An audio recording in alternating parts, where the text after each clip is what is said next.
ब्रह्म च क्षत्रम च उभे भवतो ओदनः मृत्युर्यस्य कुसेचनम क इत्था वेद यत्र सः।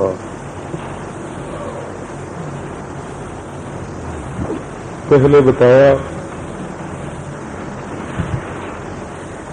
कि नाविरतो दुश्चरितात् नाशांतो नाशमाहितः नाशांत मानसो वापी प्रज्ञाने नैनवाप्नुयात्।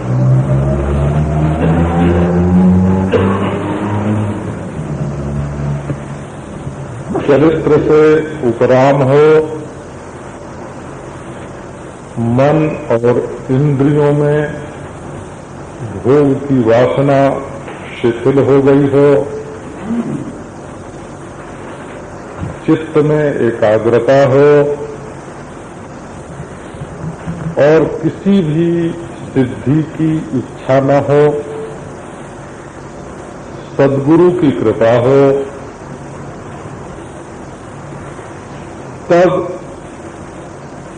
तत्वमस्यादि महावाक्य जन्य अखंडार्थधि के द्वारा परमात्मा का साक्षात्कार होता है।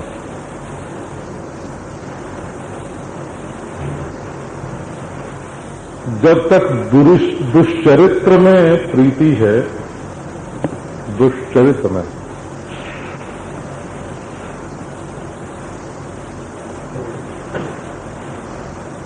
जो धर्म के अनुसार वस्तु भोग कर्म हमें प्राप्त हैं, उनमें संतोष नहीं है और अधर्म के द्वारा हम वस्तु प्राप्त करना चाहते हैं, अधर्म के द्वारा भोग प्राप्त करना चाहते हैं, अधर्म के द्वारा कल कारखाना बढ़ाना चाहते हैं।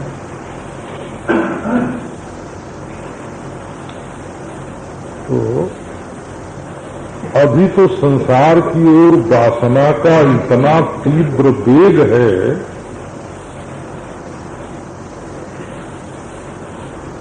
कि परमात्मा को हम अपनी बुद्धिवृत्ति से ग्रहण करें, ये प्रश्न कहाँ उठता है। वो तो हमारी चित्तवृत्ति ही नियंत्रण में नहीं है।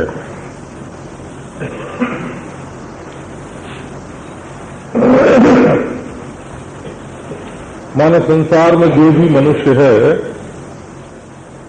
उसको कुछ भोग चाहिए, कुछ भोग के बिना तो रह नहीं सकता, तो कुछ वस्तु भी चाहिए और कुछ काम भी करने को चाहिए। तो प्रश्न ये है कि जो तुम भोग करते हो वो धर्म के अनुसार कि धर्म के विपरीत। जो तुम धन इकट्ठा करते हो, वस्तु इकट्ठा करते हो, वो धर्म के अनुकूल कि धर्म के विपरीत। और जो तुम काम करते हो, कर्म करते हो, वो धर्म के अनुकूल कि धर्म के विपरीत। 3 बात के संबंध में ये प्रश्न है, भोग, वस्तु और कर्म। हाँ।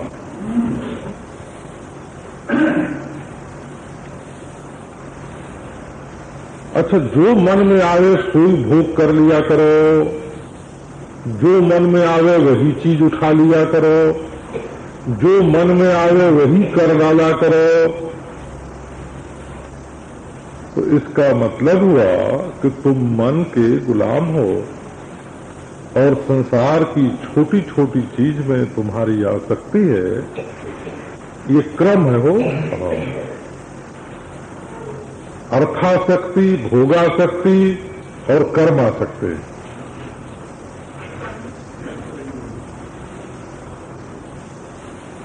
इस पर नियंत्रण स्थापित करने के लिए हमारे हृदय में धर्म में रुचि, धर्म में श्रद्धा होनी चाहिए। वो भीतर बैठा हुआ कहे कि देखो ये भोग मत भोगो,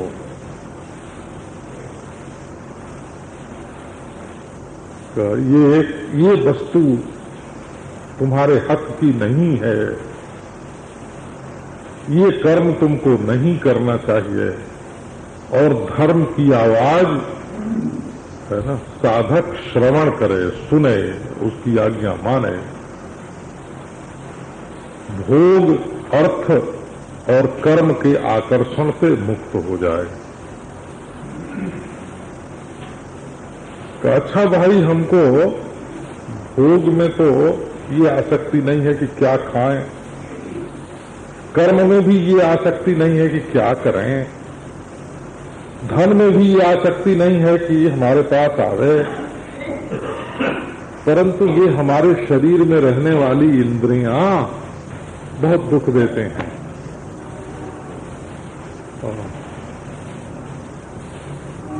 हमको स्त्री नहीं चाहिए, हमको तो हमारी इंद्रिय की तृप्ति चाहिए। ये तो पामरपना हो गया। हमको शास्त्रोक्त कर्म नहीं चाहिए। हमारा हाथ तो कुछ भी मारपीट किए बिना, चोरी चमारी किए बिना रहता ही नहीं।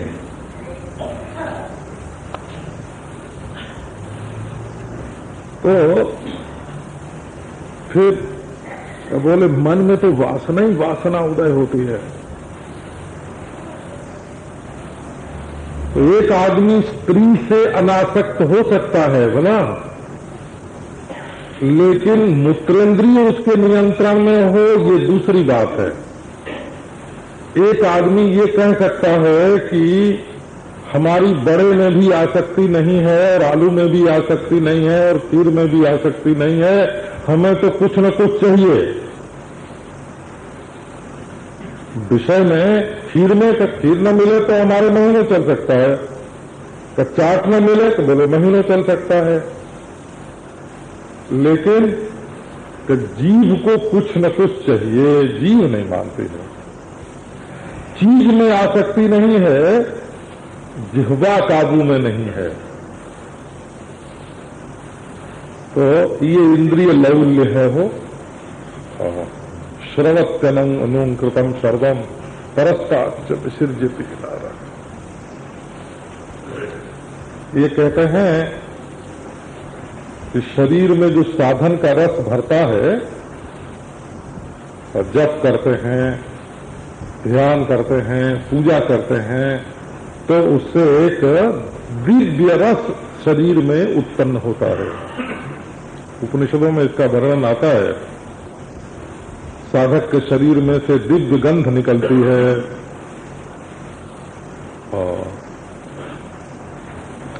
वर्ण प्रसाद, आवाज में मिठास आ जाती है, रंग में निखार आ जाता है, ये साधक के जीवन में होता है। परंतु सारा रस जो भजन रस इकट्ठा होता है, ध्यान रस, सत्कर्म रस, वो जब इंद्रियों में लोलता आती है तो जैसे घड़े में छेद हो गया हो और भरा भराया पानी सब बह जाए, इस प्रकार इंद्रियों के मार्ग से भजन का रस बह जाता है। उससे जो शक्ति उत्पन्न होनी चाहिए ना, उससे जो बिजली बननी चाहिए, जो चित्त वृत्ति को उठा के परमात्मा के साथ जोड़ती है, वो शक्ति नहीं बनती, शक्ति का निर्माण नहीं होता।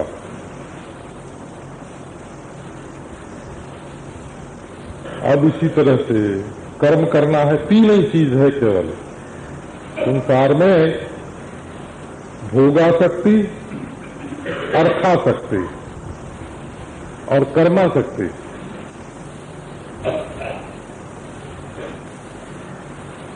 तो भोगासक्ति तो अत्यंत बाह्य है,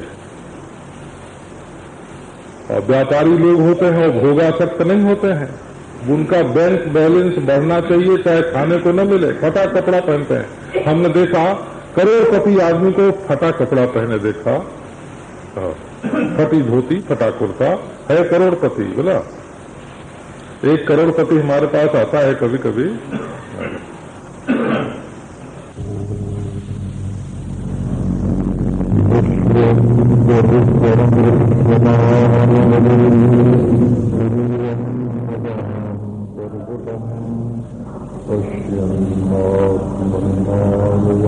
ये बात हम कह सकते हैं प्रामाणिकता के साथ। और खाने पीने में उसकी कोई बाजार की चीज नहीं खाता, बड़ा प्रामाणिक है। और बढ़ता जा रहा है, बढ़ता जा रहा है ना, रोज बढ़ रहा है। लेकिन वो टैक्सी पर नहीं बैठ सकता, बस पर बैठ के आता है। ये तो क्या है कि अर्थासक्ति, इसका नाम अर्थासक्ति है। एक भोगासक्ति है, एक अर्थासक्ति है। हाँ, एक ऐसे मैं कई लोगों को जानता हूं जिनको भोगासक्ति भी नहीं है और अर्थासक्ति भी नहीं है, लेकिन दिन भर उनको कुछ न कुछ खटपट करने के लिए चाहिए, है ना। कोई सभई जोड़ दी और कोई आंदोलन ही जोड़ दिया, कहीं है ना, कहीं झाड़ू ही लगाने लगे, कहीं फोटो ही खिंचवाने लगे, है ना। हमने एक किताब पढ़ी थी बचपन में, हमको 17-18 वर्ष की उम्र में एक साधु ने दी थी। तो उसमें लिखा है कि संगठन चाहे कितना भी पवित्र हो, 10 आदमियों का मनस्तर हमेशा एक तरीका नहीं रह सकता।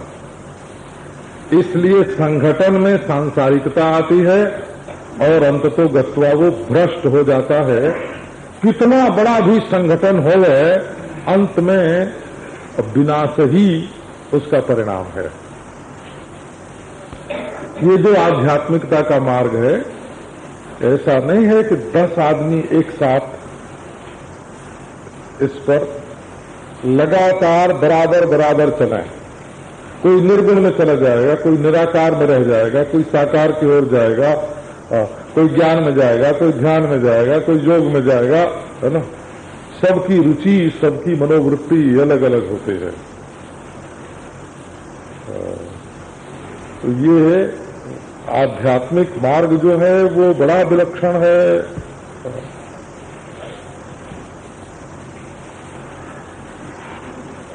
तो इंद्रिय लोलता और मन में वासना। अब उसके बाद बोले मन एकाग्र किया, तो एकाग्र करने में मन बड़े विलक्षण होता है। ये मन की एकाग्रता का फल होता है। देवता का दर्शन होता है, देवता के लोक में गमन होता, स्थान रूप निमंत्रणे संगस्तमया करणम। कहेंगे लो दूर का दिखा दें, दूर का सुना दें, ये कर दें, वो कर दें, पर ये नहीं समझना कि हमेशा के लिए मिल रहा है। अभिमान नहीं करना, अभिमान करते ही वो छूट जाता है, वो विघ्न है, परमात्मा की प्राप्ति के मार्ग में विघ्न है। चित्त की एकाग्रता का जो फल है, दूरदर्शन, दूर श्रवण, शरीर में लघिमा गरिमा महिमा, प्राप्ति प्राकाम में ईशित्व वसित्व आदि अष्ट सिद्धियों का उदय, तो जब उसको आदमी चाहेगा, तो परमात्मा की प्राप्ति नहीं होगी। कहीं भी परिच्छिन्न पदार्थ में जो एक टुकड़ा है, कहीं भी अनात्म पदार्थ में जो अपने से अन्य है, कहीं भी उत्पत्तिशील और विनाशशील पदार्थ में जो काल परिच्छिन्न है में अगर रुचि बनी रहेगी तो आत्म वस्तु का दर्शन नहीं होगा। का अच्छा भाई ये भी सही। तो अब ये देखना है कि तुमको आचार्य मिला कि नहीं। आचार्य की बात यह है नारायण की आजकल तो तरह तरह के पंथ, तरह तरह के फिरके। आचार्य की भी कसौटी ये है कि जो अपने को ब्रह्म जानता हो और तुमको ब्रह्म लिखा दे, तो वैदिक आचार्य वही है। जो तुम्हें बेटा दे दे, मुकदमे में जीत करा दे, है ना,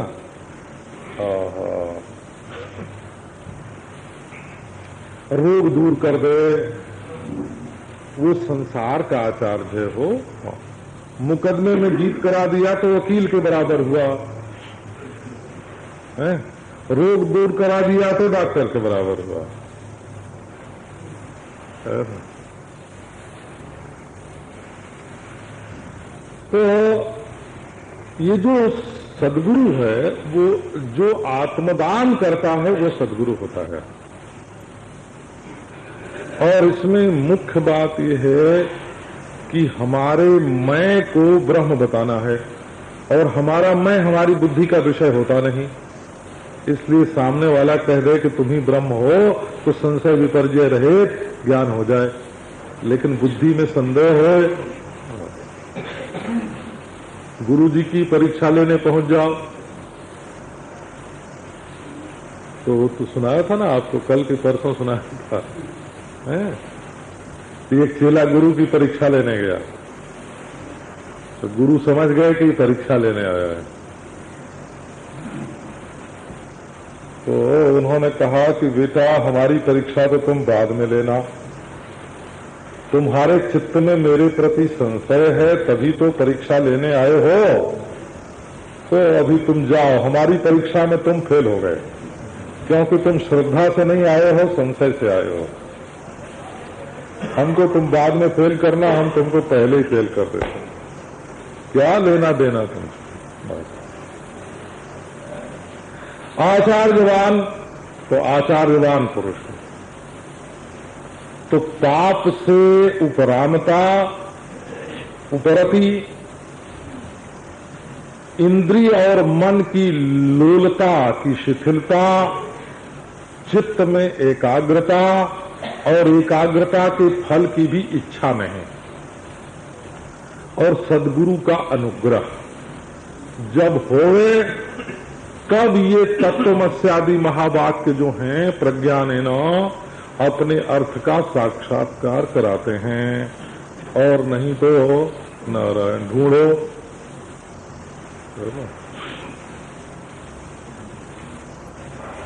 ढूंढो भाई। वो आपने सुना होगा ना, एक बात गंदी है।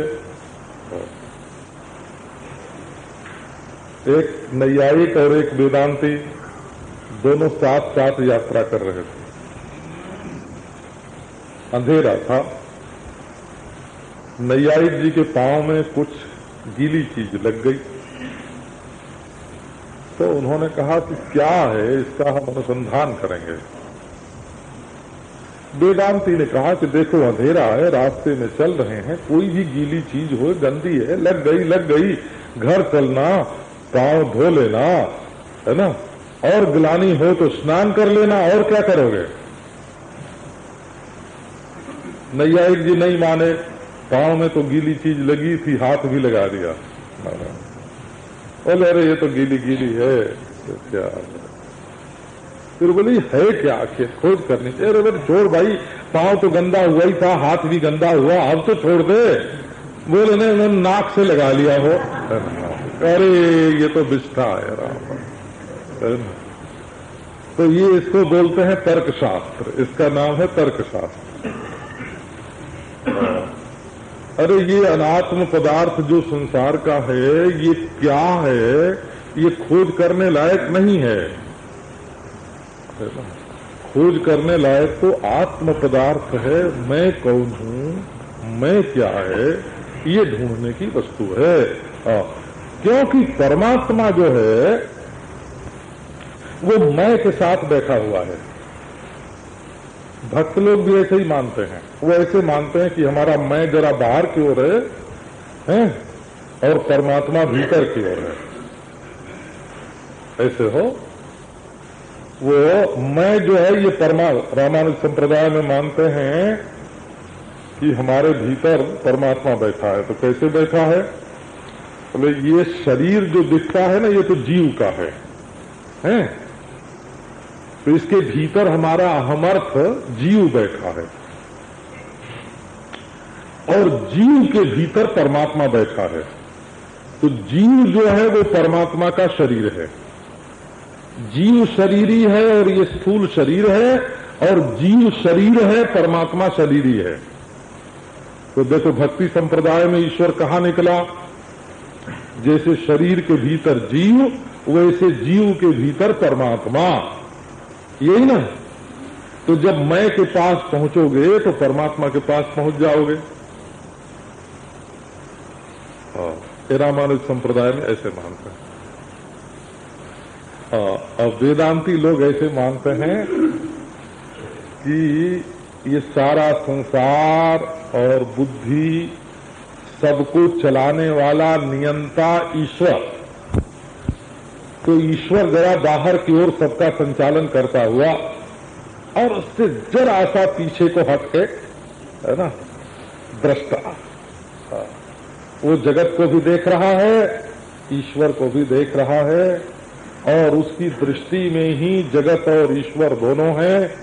और जगत, जीव, ईश्वर तीनों दृष्टि मात्र हैं और दृढ़ मात्र वस्तु आत्म तत्व है। ऐसे अद्वैत वेदांती ऐसे बोलते हैं। लेकिन दोनों में भले सामने की ओर जीव, पीछे की ओर ईश्वर, अथवा सामने की ओर ईश्वर, पीछे की ओर जीव, द्वासु करना सैया सखाया, दोनों रहते एक साथ ही हैं। इसलिए परमात्मा की उपलब्धि में अंतर्मुख होना आवश्यक है। जैसे हमारे हिंदू संस्कृति में रीति थी ना, लड़की का हाथ अपने हाथ में लेके पिता, है ना, वर के हाथ में समर्पित करता।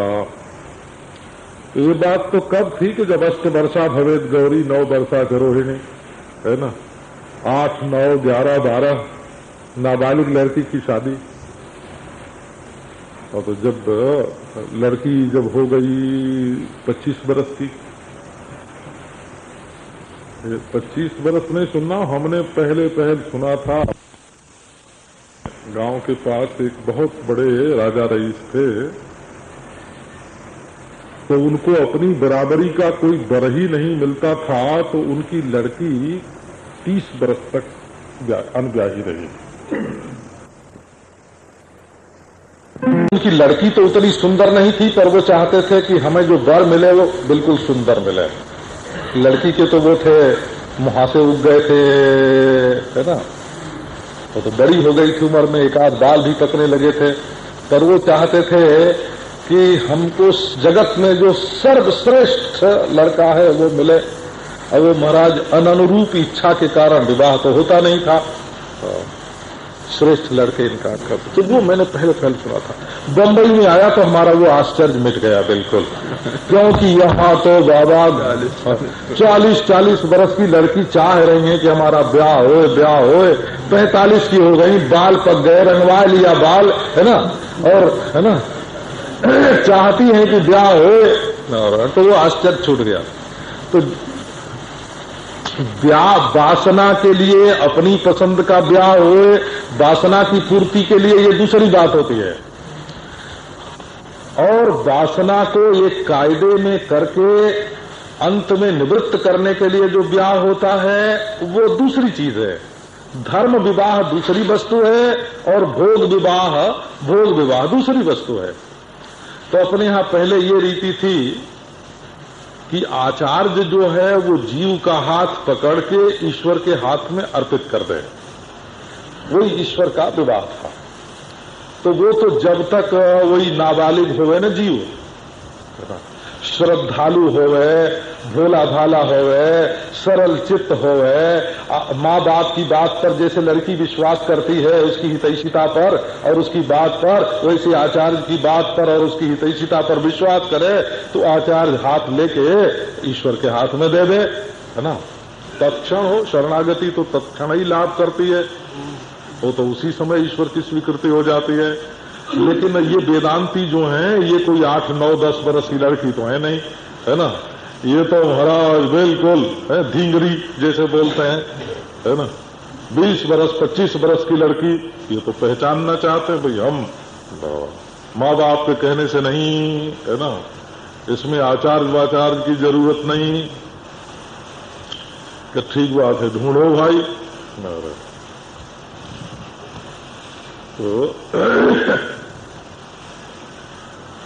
तो वो दूसरे को अगर ढूंढना होता तो भले ढूंढ लेते, लेकिन जहां स्वयं पति है, स्वयं पत्नी है, स्वयं पुत्र है, स्वयं पिता है, जहां स्वयं अपना स्वरूप ही अद्वैत है, वहां वो यंत्र का विषय कैसे हो गए। तो सर्व का निषेध कर देने पर जो शेष रहता है उसको बताने के लिए आचार्य की जरूरत पड़ती है। यही तत्वमस्यादि महावाक्य, इसका विज्ञान ये है बोला। तो अब किसी किसी की रुचि तो ऐसी होती है कि जो दुर्लभ हो उसी को हम प्राप्त करेंगे, सुलभ में रुचि नहीं होती है। और कोई कोई ऐसे बुजदिल होते हैं जो दुर्लभ की बात सुन करके विमुख हो जाते हैं। तो कौन जाए झगड़े में, कौन पड़े। तो अब आप अपने आप को जरा तौलो। हम चाहते हैं कि खूब सुगम साधन होए। धन पाने के लिए तो कठिन से कठिन साधन करेंगे, भोग पाने के लिए कठिन से कठिन साधन करेंगे, कारखाना करने के लिए कठिन से कठिन साधन करेंगे, हैं? लेकिन परमात्मा की प्राप्ति के लिए जब कठिन साधन की बात आवेगी तो टें बोल जाएंगे। इसका अर्थ है कि चित्त में उत्साह परमात्मा की प्राप्ति के लिए नहीं है।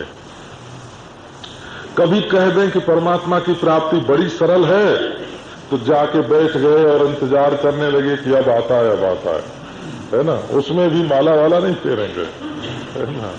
और कभी कह दिया कि बड़ा कठिन है तो रूठ के बैठ गए कि छोड़ो माला, जब इतना कठिन है उसको मिलना तो क्या फेरेंगे।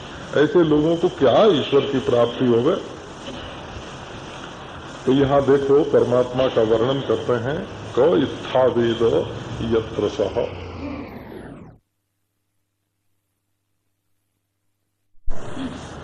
इत्थम एवं, परमात्मा बिल्कुल इदम इत्थम, ऐसा है।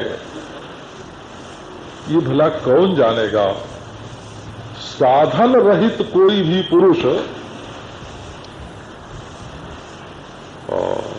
अनात्मा का तिरस्कार करके आत्मज्ञान के लिए उन्मुख जो पुरुष है,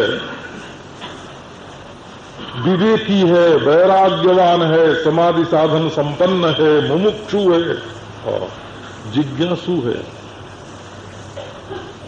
हे भगवान, हमारे वेदांतियों में ऐसे कहने की रिवाज है कि यदि कोई जिज्ञासु ये कहे कि जब ईश्वर कृपा करेगा तब हमको ज्ञान हो जाएगा, तो उसको जिज्ञासु नहीं मानते हैं। उसको कहते हैं कि अभी दर्द पैदा नहीं हुआ। क्यों?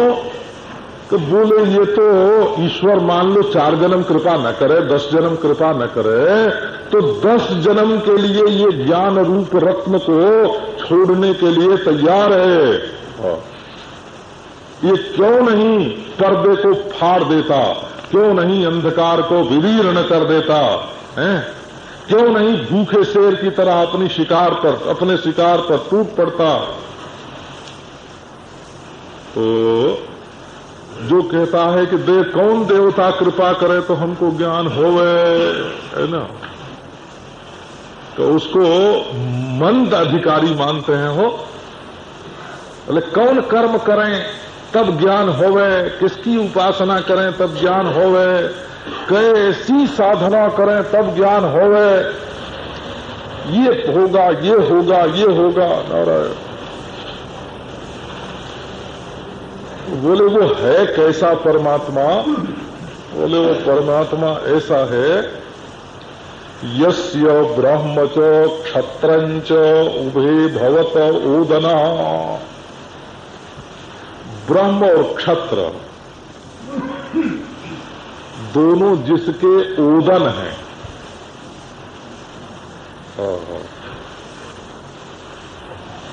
ओदन माने भोजन हो, भात, उन्नति। ये समुद्र में जो उद्र शब्द है ना, उद्र सम्यक है, उन्नति इति समुद्र उछलता है। ये पकने के समय भात जो है ना, भात, हाँ वो फुदकता है महाराज। नारायण उन्नति क्लेदयति, जो चित्त में शरीर में कफ की वृद्धि करे, कफ की वृद्धि करे, गीला कर दे शरीर को, क्लेदन करे, उसको भात बोलते हैं, ओदन बोलते हैं। ओदन ये पकाया हुआ है, कच्चा नहीं है। बोला बोले ब्राह्मण और क्षत्रिय दोनों जिसके ओदन हैं, और मृत्युर यस्योपसेचनम,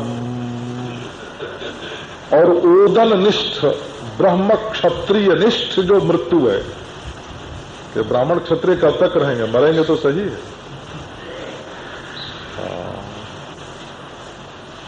बोले कब ये क्या इनमें जो मौत रहती है सो, बोले वो तो चटनी है, वो तो अचार है, वो तो घी है, बोला वो मट्ठा है ना। दक्षिण के लोग अगर भात खा रहे हो तो उपसेचन का अर्थ है दही, बोला। और पंजाबी लोग भात खा रहे हो तो मारवाड़ी खाते हो तो उपसेचन का अर्थ है घी, बोला। और बंगाली भात खा रहे हो, उड़िया वाले भात खा रहे हो तो है ना, उनका भी उपसेचन होता है।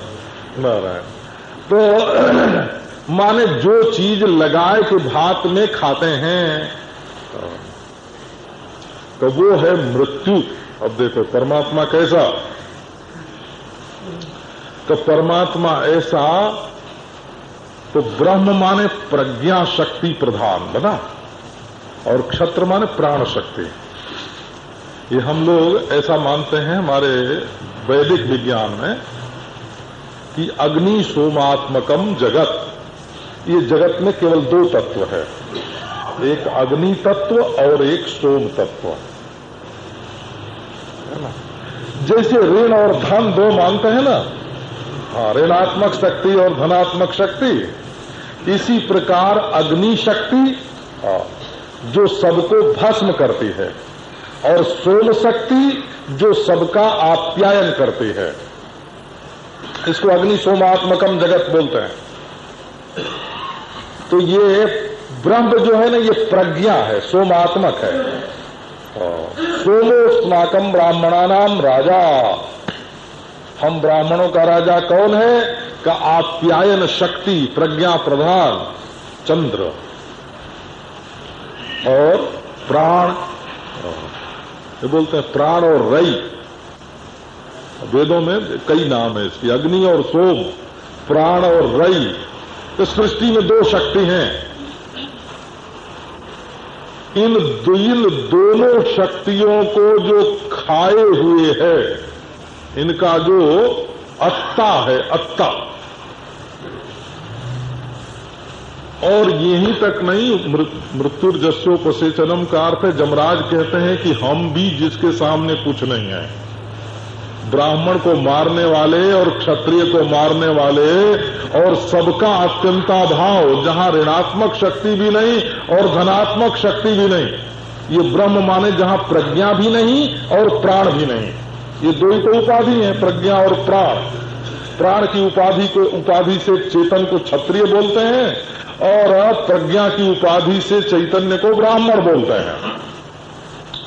तो जहां प्रज्ञा और प्राण नहीं, ब्रह्म ब्राह्मण और क्षत्रिय नहीं, अग्नि और सोम नहीं, जहां प्राण और रई नहीं और इनका अत्यंताभाव भी जिसमें नहीं।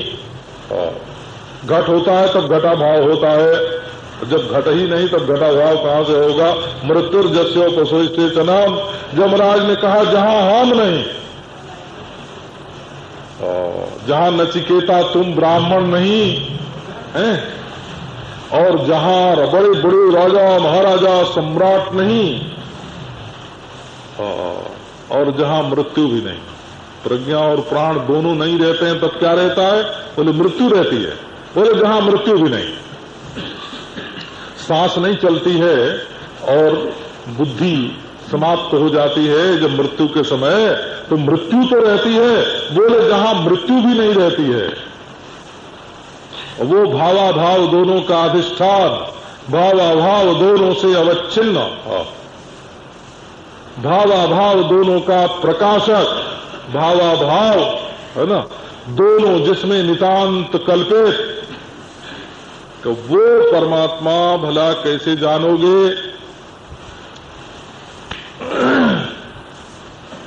अब देखो, शंकराचार्य भगवान ने तो ब्रह्म क्षत्र का अर्थ यहां सर्वधर्म विधारक, सर्वत्राणभूत ऐसा किया है, और मृत्यु को सर्वहर बताया है। हाँ, ब्रह्मसूत्र में, ब्रह्मसूत्र के पहले अध्याय के दूसरे पाद में इस मंत्र के अर्थ पर विचार है।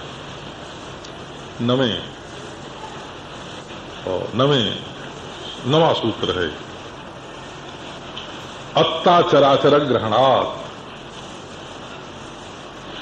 यहां ये जो ब्राह्मण और क्षत्रिय को भात की तरह खा जाने वाला है, ये खाने वाला कौन है? ये प्रश्न है। वो ये मौत को उपसेचन बनाने वाला, घी की तरह भात में डालकर चाट जाने वाला कौन है? तो बोले ये प्रश्न क्यों उठाते हो? क्या प्रश्न उठाते हैं कि ये जो कठोपनिषद चल रहा है, कठोपनिषद का ये मंत्र है, तो एक बार नचिकेता ने प्रश्न किया कि हमको अग्नि का निरूपण करो। तो ये ब्राह्मण और क्षत्रिय को खाने वाला वही अग्नि ही तो नहीं है। एक बार नचिकेता ने प्रश्न किया कि मृत्यु के अनंतर क्या रहता है, वो हमको बताओ। हैं? मृत्यु के बाद क्या रहता है? अस्तित्व के, नायम अस्तित्व के। तो वो जो जीव विषयक प्रश्न है, तो क्या ये जीव ही है जो ब्राह्मण क्षत्रिय को खा जाता है? तीसरा प्रश्न नचिकेता ने किया, अन्यत्र धर्माद अन्यत्रा धर्माद अन्यत्र च कृता कृतात्। ब्राह्मण और क्षत्रिय, ये तो क्या बात, वहां धर्म अधर्म कार्य कारण कुछ है ही नहीं। तो उस परमात्मा का वर्णन, तो ये जो जस्य ब्रह्मच क्षत्रंच उभे भवत ओदनहा, इस मंत्र में ब्राह्मण क्षत्रिय और मृत्यु तीनों का भोक्ता जो बताया गया, ये कौन है? अग्नि है कि जीव है कि परमात्मा है? ऐसे वहां तो अधिकरण की रचना होती है ना, अत्र अधिकरण इसको बोलते हैं, अत्ता अधिकरण। तो बोले कि अग्नि की तो चर्चा ही मत करो, छोड़ दो उसको, उदासीन हो गए। आचार्य ने प्रश्न तो उठाया परंतु उसके बारे में कोई निरूपण नहीं दिया। क्यों नहीं दिया? बोले उसका प्रकरण नहीं है। अब यहां अग्नि संबंधी क्या चर्चा है? यहां तो प्रज्ञाने नहीं नवात्मयात, परमात्मा की प्राप्ति की चर्चा है। बोले अच्छा जीव होवे, बोले जीव की प्राप्ति कैसे होती है? तो जीव की प्राप्ति ऐसे होती है कि खाने वाला जीव होता है और न खाने वाला ईश्वर होता है। तयोरेकः पिप्पलम स्वाद्वत्ति अनश्नन अन्यो अभिचाकसीति। जीव भोक्ता होता है, ईश्वर भोक्ता नहीं होता। ऋतम पिबन्तौ सुकृतस्य लोके छाया तपौ ब्रह्मविदो वदन्ति। आगे वर्णन आया तो बोले कि नहीं, यहां असल में परमात्मा का ही वर्णन है। क्यों? तो इसलिए परमात्मा का वर्णन है कि जो भोक्तापन का निषेध है ना, भोक्तापन का, वो तो कर्म फल के भोक्तापन का निषेध है। जीव कर्म फल का भोक्ता है और परमात्मा कर्म फल का भोक्ता नहीं है। और लो जैसे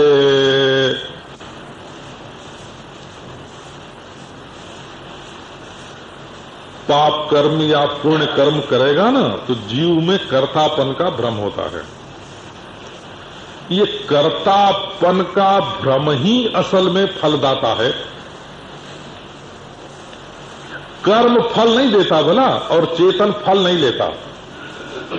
कर्म में फल देने का सामर्थ्य नहीं है, और चेतन जो है उसमें फल लेने की योग्यता नहीं है। परंतु जब चैतन्य अपने स्वरूप को भूल करके अपने को कर्ता के साथ तादात्म्य आपन्न कर लेता है और उसको अभिमान होता है कि ये कर्ता मैं, तो वो कर्तापन के कारण उसको फल भोगना पड़ता है। और परमात्मा को तो कभी कर्तापन का अभिमान ही नहीं होता। तो कर्म का फल परमात्मा का स्पर्श नहीं करता, माने भ्रांत को कर्ता कर्म का फल स्पर्श करता है और अभ्रांत को कर्म का फल स्पर्श नहीं करता। इसका कर्तापन के साथ संबंध है। बोला तत्वज्ञानी भी कर्म करेगा और अज्ञानी भी कर्म करेगा। तो अज्ञानी कहेगा मैंने किया, तो फंस गया, अब कर्म का फल उसको भोगना पड़ेगा। और ज्ञानी जानता है कि मैंने नहीं किया, तो उसके पास कर्म का फल नहीं आवेगा। तो कर्म के फल का नित्य शुद्ध बुद्ध मुक्त आत्मा के साथ कोई संबंध नहीं है। लेकिन ये ब्रह्म और क्षत्र जो है अत्ता चराचर ग्रहणात्, यहां जो ब्राह्मण क्षत्रिय माने प्रज्ञा और प्राण, अग्नि और सोम, प्राण और रई, सूर्य और चंद्रमा, इनके भक्षण का प्रसंग आया और इनके अभाव के बाध का प्रसंग आया कि वहां तो इनका अभाव, मृत्यु भी नहीं है। तो ये तो सारी श्रुतियों में वर्णित है कि जगत की सृष्टि स्थिति और प्रलय परमात्मा के सकाश से ही होता है। जतो वा इमानि भूतानि जायन्ते येन जातानि जीवन्ति यत् प्रयन्ति अभिसंविशन्ति। जैसे सृष्टि का कारण ईश्वर माना गया है, वैसे संहार का कारण भी ईश्वर माना गया है। तो यहां ब्राह्मण और क्षत्रिय का अर्थ असल में चराचर है, माने सारी सृष्टि। सारी सृष्टि जो है उसको परमात्मा खा जाता है और उसके खाने को भी खा जाता है। माने अभाव भी नहीं है उसमें, भाव अभाव दोनों नहीं है उसमें। तो ये असल में परमात्मा का वर्णन है, ये जीव का वर्णन नहीं है। तो यस्य ब्रह्म च क्षत्रञ्च उभे भवत ओदनः मृत्युर्यस्योपसेचनम क इत्था वेद यत्र सः। ऐसा परमात्मा अग्नि सोमात्मक जगत का अधिष्ठान, ब्रह्म क्षत्रात्मक जगत का अधिष्ठान रहित प्राणात्मक जगत का अधिष्ठान, अधिष्ठान के साथ साथ स्वयं प्रकाश, सर्वावभाषक, भावाभाव का प्रकाशक, स्वतः सिद्ध, ऐसा जो परमात्मा है, उसको बोले भाई हम कुछ साधन भजन नहीं करेंगे। और गुरु कौन बना हुआ है, उसके सामने तो छोटा बनना पड़ता है, उसके तो पांव छूने पड़ते हैं, नीचे बैठना पड़ता है। अब पांव छूने के डर से, नीचे बैठने के डर से, विश्वास करने के डर से, है ना, आचार जवान नहीं हुए और विवेक वैराग्य आदि साधन संपन्न नहीं हुए और फिर दावा करें कि हम परमात्मा को जान जाएं, तो कौन इत्था वेद यत्र सः, कौन जानेगा कि वो परमात्मा कहाँ है ना। अभी है, अभी है, यही है, यही है, भूल मत, यही है, यही है, भूल मत भटक रहे, है ना। परमात्मा परमेश्वर का यही भरपूर बैठा हुआ है, भूलो मत, भटको मत। तो यस्य ब्रह्म च क्षत्रं च उभे भवत ओदनः, तो यस्य ब्रह्म च क्षत्रं च उभे भवत ओदनः, ये श्रुति है हो विषय, बोला। और इसमें संशय क्या है कि इसमें अग्नि का, जीव का या परमात्मा का वर्णन है। इसमें पूर्व पक्ष ये है कि यहाँ भोक्ता जीव का ही वर्णन है। इसमें उत्तर पक्ष ये है कि यहाँ कर्म फल के भोक्ता का प्रसंग नहीं है, यहाँ तो संपूर्ण चराचर के भोक्ता का प्रसंग है। इसलिए यहाँ जीव का वर्णन नहीं, ईश्वर का वर्णन है। तो इसलिए सिद्धांत ये हुआ कि परब्रह्म परमात्मा जो है वो संपूर्ण सृष्टि स्थिति संहार के भाव और इनके अभाव से उपलक्षित अपना प्रत्यक्ष चैतन्य ही है। ये इसमें से सिद्धांत निकला। इन 5 बातों का विचार करने की पद्धति है। किसी भी मंत्र पर विचार करें तो विषय क्या है, विषय वचन क्या है, और उसमें संशय क्या है, और फिर उसमें पूर्व पक्ष क्या है, उसमें उत्तर पक्ष क्या है, और दोनों की तुलना करने पर सिद्धांत क्या निकला। इन 5 बातों से अधिकरण की रचना होती है। तो ये अत्र अधिकरण में, अत्ता माने भोक्ता, भोक्ता अधिकरण में, अत्ता अधिकरण में, अत्ता चराचर ग्रहणात् में ब्रह्म सूत्र में इस श्रुति के अर्थ का निरूपण है। यस्य ब्रह्म च क्षत्रं च उभे भवत ओदनः मृत्युर्यस्योपसेचनम् क इत्था वेद यत्र सः, अर्थात साधन संपन्न होकर सद्गुरु की शरण ग्रहण करके वेदार्थ का विचार करो, तब इस परमात्मा का बोध होगा। और संशय से ग्रस्त होकर के और अहंकार से पीड़ित होकर के, अहंकाराक्रांत होकर के और विषय वासना से वासित चित्त के द्वारा इसका विचार करोगे तो इसका पता नहीं चलेगा। विश्वम